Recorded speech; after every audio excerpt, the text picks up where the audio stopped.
Our next speaker is Dr. Sujata Mohan, who's the Associate Medical Director of Rajan Eye Care Hospitals. She's also the Director of the Rotary Eye Bank, a specialist in anterior segment surgeries, and with her professionalism and potential, it sets her quite apart. Let's watch her video and learn some more from it. Thank you, Chitra. And at the outset, I'd like to thank ARC and Chitra in particular for giving me this opportunity. I'm going to show you an interesting case where an incomplete flap with the microkeratome was restored with a femtolaser. So this was a 35-year-old female with a refraction of minus 2.25 in the right eye and 2.25 the small cylinder in the left eye. And the job profile was an IT professional, and she was posted for a microkeratome LASIK. And this is a pre-op right eye maps and the left eye maps. They were perfectly all right.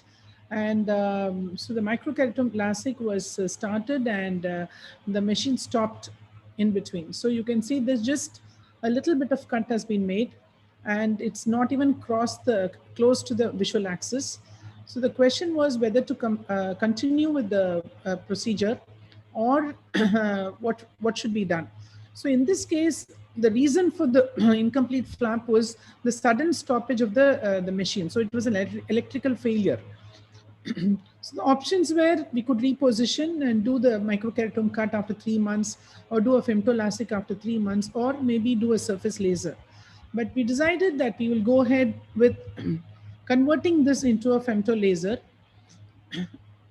This was because it had not yet crossed the midline, and it was not even close to the visual axis. So we made a mark outside exactly corresponding to the area of the flap, just to make sure that our flap corresponds to the area where the microkeratome cut has been made. And an 8.8 millimeter diameter flap was created.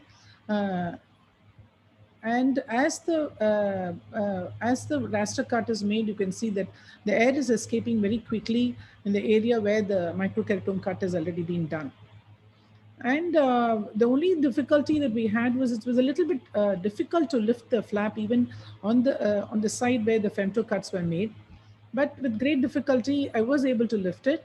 And you can see there is a definite difference in the two layers. You can see a layer where the microkeratome cut has been made, and also an area where the femto cuts have been made. And a very small sliver of tissue. We continued with the laser and repositioned the flap. And because there was a small sliver of tissue, we decided to place a bandage contact lens. The reason, the very important thing that we have to do in this case is to make sure that alignment is done properly, so that there is no flap stray, and we have had enough problems with the flap. We don't want one more problem. So once the flap is well opposed, we place the bandage contact lens. So this is a treatment planning showing a 140 micron thickness, which was a thickness in the microkeratome Amadeus machine. And the patient immediate post-op recovery was very good, but she had gone out of station, so I could not get any of her photographs earlier. At 4 months post-op, you can see a very thin, nice scar in the junction between the femto cut and the microkeratome cut. But she had no complaints, and her visual acuity was 6/6, and she was a happy patient. You can see that the topographic map on this side is a little bit flatter when compared to the area where the femto cuts have been made. And only topographically you can make out, because otherwise she had no cylinder or refraction was plano. So this is the left eye, which was uneventful. And you can see that area of scarring, the junction can be seen here, the area of the cut, and on ASOCT. So when I looked at the literature, we found a case series reported by Palikadis et al., in which the intraoperative management of partial flap was done using the same microkeratome. In this, the reason for their partial flap was because of an obstacle, physical obstacle, which was removed, and they continued with the same microkeratome cut. And they also reported excellent results with the second pass of the microkeratome. This is again a case report showing an incomplete flap restored with using a femtosecond laser, but that was done after 3 months, not intraoperatively. So in Palikadis' case, like I said, because the partial flap happened because of a physical obstruction, he could continue using the same microkeratome. But in our case, the microkeratome stopped moving, and there was a electrical failure. So we had to restore the flap using a femtosecond laser. So the key points in this was that we wouldn't have done this if we had it had crossed or come very close to the midline. It just started, and we decided to go ahead with it because we know it will not interfere with the vision of the patient. The second thing is, if I had done a nasal hinge on the femtosecond laser, even this difference in between the area of the microkeratome cut and the different layers could have been avoided. So we did use this femtosecond laser with minimal side effects and restored the flap. Thank you. Thank you. Thank you, Dr. Sujata, for showing another way to think about it. But, you know, because you're a great surgeon, you got away with it. Essentially, it's best in these cases, to my mind, that we do an anterior segment OCT estimation of the flap thickness. Needless to say, we have to create a thicker flap. But when you do it in the primary procedure, what could happen is the flap could have got hydrated, even though it was a very small, incomplete cut. So flap could have got hydrated, and even though you would have planned a deeper, thicker flap, what could happen is these two flap interfaces could come in the way, and you could have a double planar flap. And those challenges could have happened for you. Again, there is another thing which you also should keep in mind. Supposing it had been a partial flap, not an incomplete flap like this, and later you do a femtosecond laser pass, sometimes that area of scarring could become a challenge for a vertical breakthrough. So we need to measure the anterior segment OCT flap thickness and create the deeper flap. Now, this is not for this expert audience. This is for the attendees to know that it can be dangerous if you try to do it in the same sitting. Going for a much thicker flap would take care of some of these issues. So on to the expert audience, do you have anything to add? Probably in the same sitting, a surface ablation could be done. And because it has not even come to the visual axis, you could do a surface ablation, you could use mitomycin again, and it should take care of the haze also.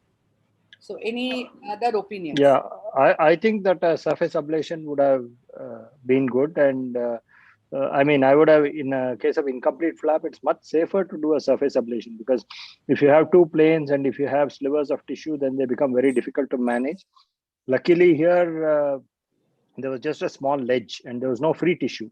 If you get free tissue and you don't place it back correctly, then you can have irregular astigmatism. So I would actually advise in most cases of a partial flap to just put it back, wait until it heals, and then do a surface ablation. That's the safest way, safe for the surgeon, safe for the patient. Madam, I have two questions for you. Excellent video, ma'am, and really, I mean, for a routine surgeon like us, it would be really difficult to manage like this. What I wanted to ask you was, did the patient have any night vision issues? Because even though it was not exactly in the pupil, it was in the peripupillary area, which could probably affect at night. That was the first question. Second question is, you showed the MADS was showing around 140 microns. So how deep did you go? And you were lucky that you had such thickness of cornea available. Yeah. Otherwise, it would have been difficult to manage in the same setting, right? It was a low myope that you saw. She had only minus 2.25 diopters. Yes. See, I had planned to have the flap at the same level. I put 140 because MADS is 140. So my femtosecond flap was also placed at 140. But unfortunately, if I had planned it as a nasal hinge, then the gas escape wouldn't have been there. Then it would have just cut right up to the area where the microkeratome flap was made, and then it would have just gone. But what happened, I had planned a superior hinge like usual. So that area where the microkeratome had already cut, there was it released very quickly. So that's the reason for the ledge, the difference in the height between in the bed. But I mean, retrospectively thinking, I should have done a nasal hinge on the femtosecond laser. So that would have saved this problem. But you still took a 140 even for the femto? You took a 140? 140. Not a deeper one? No, I didn't take a deeper one. But would this have been avoided if you had taken 20-30 microns deeper? No, in that case, then like what Dr. Ramurthy said, we could have had a sliver of tissue. No, ma'am, I feel maybe it's the other way around. Like what Sri Ganesh said, the 20 microns, there'll be a cut on top and there'll be a cut at the bottom. So you will get one sliver of tissue. That is, if you go at the same level, there's less chance if I had done a Ma'am, nasal, with a microkeratome 140 and femto 140 will not be the same level. I know that, but the options were not much. So the question was whether to stop it. I discussed this with the patient, and the patient wanted, I told her these are the possibilities. And I said, this is what I'm going to do. She agreed, and because she lives in the US, that's why she was lost to follow for 3 months. When she came back, I mean, she didn't complain. She didn't even know which I had the problem. No, So you're lucky, Sujata, you did a great surgery, but the flap has to be deeper, thicker, because the two interfaces should not coincide. You cannot keep it at 140 thinking the microkeratome flap was 140. First of all, that itself is not there. So it has to be deeper, then only you won't get a sliver of tissue. Sliver of tissue comes when they are all Chitra, I'll beg to differ on this issue, because this is not something which has crossed the midline or even come close to the visual axis. So this is in the extreme periphery. That's the reason why I took all these things, like you said, a deeper cuts would really matter only if it is crossed the midline on the visual axis is going to be affected. So that's the reason why I took the same depth, so that I thought I'll get away with it. It's not an easy thing. See, I would personally, even going back, I would definitely only recommend doing a PRK. A surface procedure would be the right thing to do. But I mean, it's a brain freeze. I just did it. So that's why this case is interesting. Oh, anyway, you did it very well.